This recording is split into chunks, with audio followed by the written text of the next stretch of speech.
Briefly narrate in your own words, তোমার নিজের ভাষায় সংক্ষেপে বর্ণনা দাও the conversation between Jimmy and the warden inside the jail.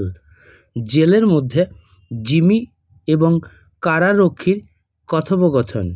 Did Jimmy follow the advice of the warden, Jimmy কি মেনে চলেছিল বা অনুসরণ করেছিল কারারক্ষীর উপদেশ? Answer, a guard escorted Jimmy, একজন গার্ড পাহারা দিয়ে জিমিকে নিয়ে গিয়েছিল from the prison shoe shop to the warden's office, জেলের জুতোর দোকানটা থেকে ওয়ার্ডেনের অফিসে। দেয়ার হি ওয়াজ গিভেন হিজ পার্ডন, সেখানে তার ক্ষমাপত্রটা দেওয়া হয়েছিল বাই দি ওয়ার্ডেন, কারারক্ষীর দ্বারা।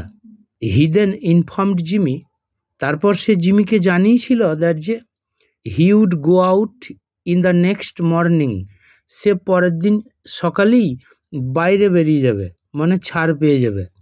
দি ওয়ার্ডেন দেন অ্যাডভাইসড জিমি, ওয়ার্ডেন তারপর জিমিকে উপদেশ দিয়েছিল টু স্টপ ক্রাকিং সেপস, সিন্ধুক ভাঙা বন্ধ করতে, অ্যান্ড লিভ স্ট্রেইট, এবং সোজাসুজি বাস করতে। As he was not a bad fellow, যেহেতু সে খারাপ মানুষ ছিল না।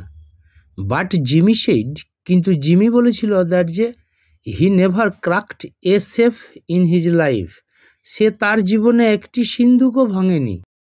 দেন the warden commented that Jimmy was put in jail, তারপর কারারক্ষী মন্তব্য করেছিল যে জিমিকে জেলে ভরা হয়েছিল as he might not prove an alibi for fear of somebody, যেহেতু সে হয়তো তার নির্দোষিতা প্রমাণ করতে পারেনি কোনো জনের ভয়ে।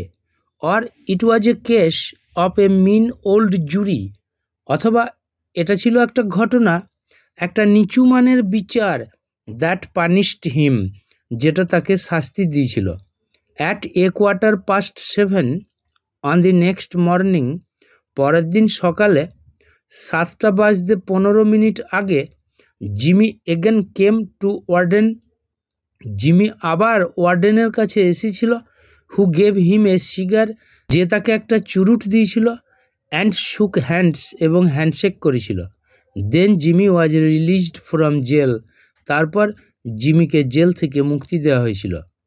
দি advice that the warden gave Jimmy, যে উপদেশটা ওয়ার্ডেন জিমিকে দিয়েছিল, was in vain at first, সর্বপ্রথম বিফলে গিয়েছিল।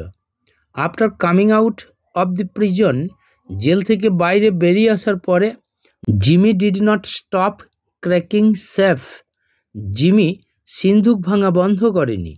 ইন এ ফিউ উইকস, অল্প কিছু সপ্তাহের মধ্যে, হি ব্রোক 3 সেফস, সে 3টে সিন্ধুক ভেঙেছিল। And looted a huge amount of money, এবং প্রচুর পরিমাণের অর্থ লুট করেছিল। আফটার দ্যাট, ওইটার পরে, he went away to Elmore, সে এলমোরে পালিয়ে গিয়েছিল। Where he passed life honestly, যেখানে সে তার জীবনটা সৎভাবে কাটিয়েছিল। As the warden advised him, যেমনটি কারারক্ষী তাকে উপদেশ দিয়েছিল। ইন প্রিজন, জেলে।